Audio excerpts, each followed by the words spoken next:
What's going on, guys? Mitch here, and today on the channel we've got a Roval Rapide CLX2 wheel set, or I guess rear wheel, that we are changing this, outdated Shimano driver body. I'm obviously joking, but we're going to change this to a Sram XDR. Super easy to do and something that you shouldn't be worrying too much about. The same kind of applies for a lot of the DT Swiss hubs, as the ratchet will directly pull off. So just wanted to kind of show you how this guy comes. I did a video on unboxing this. This is the XDR free hub that you can buy from DT Swiss. Not too familiar with the part number, but actually I have the bag right here in front of me. So why not show that? So there's the part number. Feel free to pause. If you do have any questions, it'd be super easy for you to find, but there you go.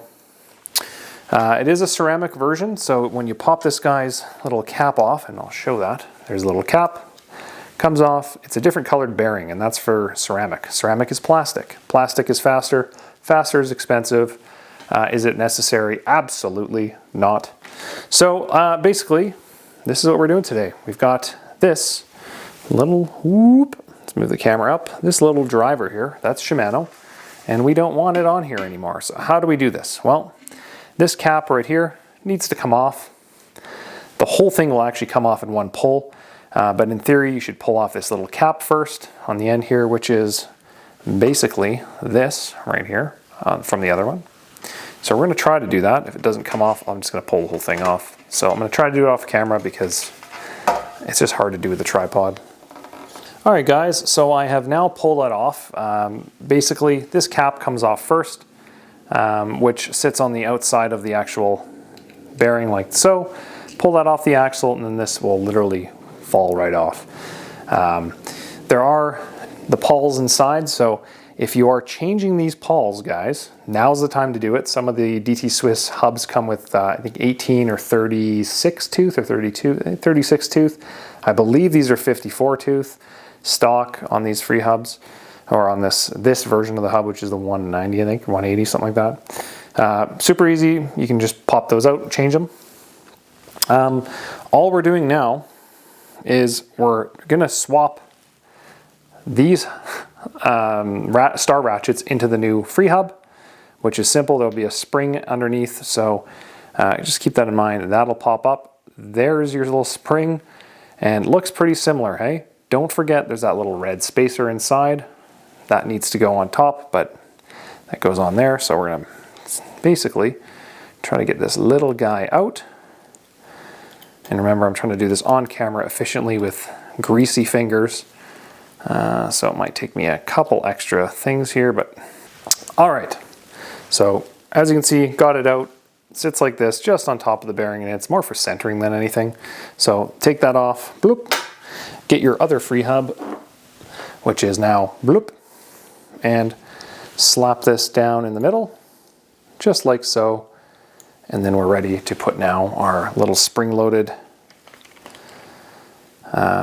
star ratchet right here that I just took out of the other one on top, which will kind of sink into, you can see how it's spring-loaded, and it actually has to line up inside the track, right? It'll literally fall in like that. Now, if you want to make this a quieter hub, take the grease off, put on lighter oil. You can certainly do that. I'm going to take a little bit of the grease off, not a ton, just to kind of quiet it or make it a little bit louder. I like it being loud, and then I'm going to put a little drop of oil on there prior to putting it all together. So let's do that, and then we'll put it onto the hub. All right, so there we go.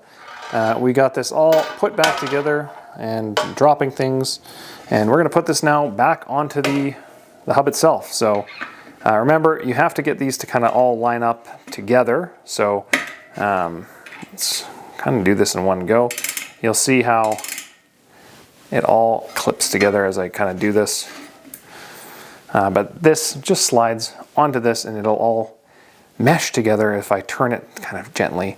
It's hard to do because I have to actually go through bearings, and I can see already inside there's a spacer that's not lining up, but I have to make line up. So I'm going to slide this in and do it off video because it's just easier for me, I'll be honest. All right guys, so this is kind of what you want to get to here. I've got this now kind of just sitting on the axle, and you can see it can kind of move around a little bit. It's just enjoying life there, minding its own business. And we can see my star ratchet inside is just hanging out just externally. You can kind of just see it.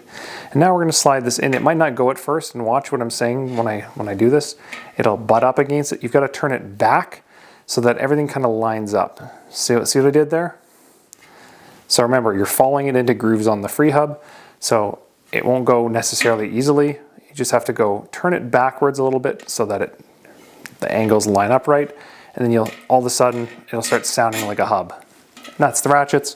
We're going to take the other cap that I showed earlier that came with this, and it'll just sit on top of this and lock everything in together. It's literally that simple. And now I've converted my I guess Roval Rapide CLX2s from Shimano to SRAM. So there you go. And this is meant to kind of come and go pretty easily, right? It just pops off. So that'll get squished in nicely. Oh, nice and greasy. It's a good sounding hub. Okay. Probably wasting time now by just showing you this, but I apologize. It's a good sounding hub and something we all love. So anyway, there's your Roval CLX or Rapide CLX2s converted from Shimano HG over to Sram XDR. Super simple.